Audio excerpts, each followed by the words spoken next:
Pernah nggak sih kalian lihat sekumpulan angka, data gitu, terus kerasa kayak lagi mecahin kode rahasia yang rumit banget?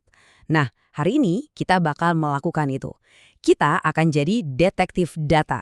Dan dengan dua alat super canggih, kita akan ungkap cerita-cerita tersembunyi di balik angka-angka itu. Udah siap? Oke, coba bayangin skenario ini. Kamu itu seorang dosen, dan di tanganmu ada daftar 50 nilai mahasiswa. Waktumu mepet.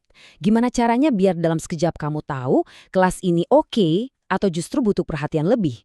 Cuma lihat nilai rata-rata aja tuh nggak cukup. Kita butuh sesuatu yang lebih visual. Nah, ini dia kasus pertama kita. Untuk memecahkan kasus ini, kita butuh alat khusus. Anggap aja ini kayak kacamata X-ray yang bisa bikin kita ngelihat kerangka dari data kita. Nama alatnya itu boxplot. Dan percaya deh, alat ini bakal mengubah cara kamu melihat data selamanya. Jadi, apa sih hebatnya boxplot ini? Gini deh, bayangin kamu bisa meringkas 50 nilai tadi jadi cuma 5 angka kunci yang menceritakan semuanya. Boxplot nggak cuma nunjukin di mana titik tengah data, tapi juga, dan ini bagian favorit saya nih, dia bisa nunjukin siapa aja pemberontak di dalam data kita, atau yang biasa kita sebut outlier. Dan inilah dia boxplot dari nilai praktikum mahasiswa kita. Elegan banget kan? Dalam satu gambar kecil ini, kita nggak cuma lihat rata-rata, kita bisa lihat seluruh drama kinerja kelas. Dari mahasiswa paling pintar sampai yang paling kesulitan, semuanya tergambar di sini.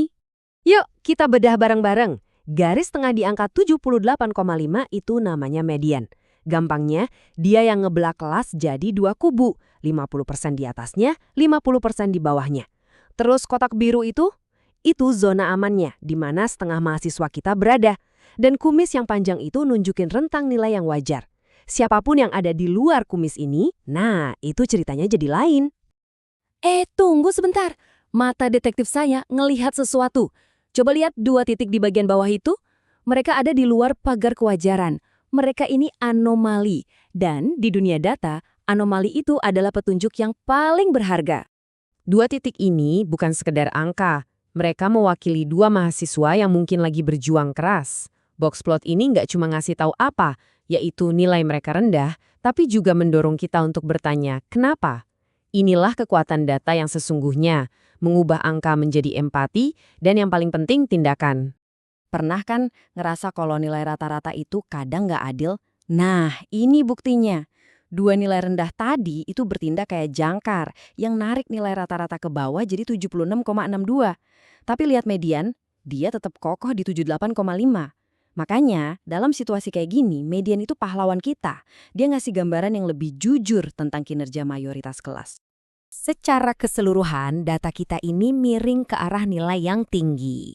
Istilah kerennya itu negatively skewed, yang artinya justru positif. Mayoritas mahasiswa di kelas ini nilainya bagus. Jadi kesimpulan kita, kelas ini keren, tapi jangan lupakan 2 teman kita yang butuh bantuan ekstra. Kasus pertama, selesai. Oke, setelah kita bisa memotret kondisi satu kelas, pertanyaan selanjutnya adalah, adakah pola-pola tersembunyi? Ada hubungan nggak sih antara satu hal dengan hal lainnya? Nah, untuk menjawab ini, kita butuh alat investigasi yang berbeda untuk mengungkap hubungan yang hilang antar data. Kita semua pasti pernah dengar nasihat ini. Makin banyak belajar, nilainya makin bagus. Tapi, itu beneran nggak sih? Seberapa kuat hubungannya? Untuk membuktikan atau membantah mitos ini, kita akan pakai alat kedua kita, Scatterplot, sang pencari jodoh di dunia data. Jadi, scatterplot ini bisa menceritakan 3 kemungkinan kisah. Kalau titik-titiknya berbaris rapi dan menanjak, itu hubungan positif. Semakin banyak X, semakin banyak Y. Kalau menurun, itu hubungan negatif. Semakin banyak X, Y-nya malah makin sedikit. Dan kalau titik-titiknya tersebar acak, ya mungkin mereka emang nggak berjodoh. Dan lihat ini, pola yang terbentuk dari data waktu belajar dan nilai ujian ini jelas banget. Garis imajiner yang menanjak itu seolah berteriak, korelasi positif. Artinya, mitos tadi terbukti benar. Semakin banyak jam yang kamu investasikan buat belajar, semakin besar kemungkinan kamu dapat nilai tinggi. Kasus kedua, terpecahkan. Kita udah lihat betapa dahsyatnya visualisasi data untuk mengungkap kebenaran. Tapi, gimana kalau saya bilang alat yang sama bisa dipakai untuk memutarbalikkan fakta? Dengan kekuatan besar, datang pula tanggung jawab yang besar. Sekarang, mari kita masuk ke sisi gelap dari visualisasi data. Coba bayangin lagi, Kamu butuh dana lebih buat program pelatihan. Data kamu nunjukin memang ada peningkatan, tapi nggak dramatis-dramatis amat. Atasanmu butuh sesuatu yang wow.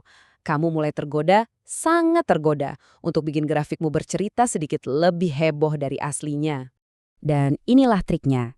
Kamu nggak perlu bohong soal data. Kamu cuma perlu sedikit kreatif dengan sumbu Y. Dengan memotong bagian bawah grafik, memulainya dari angka 40 bukan dari 0, peningkatan yang tadinya landai tiba-tiba terlihat seperti pendakian ke puncak Everest. Datanya sama, tapi ceritanya 100% beda. Menakutkan bukan? Jadi, apakah ini menipu? Oh, tentu saja. Sebagai detektif data, tugas kita adalah mencari kebenaran, bukan menciptakan ilusi. Kenapa? Karena sekali audiens kehilangan kepercayaan pada kita, data terbaik di dunia pun nggak akan bisa menyelamatkan reputasi kita. Integritas adalah satu-satunya mata uang yang kita punya. Jadi, gunakanlah kekuatan ini dengan bijak.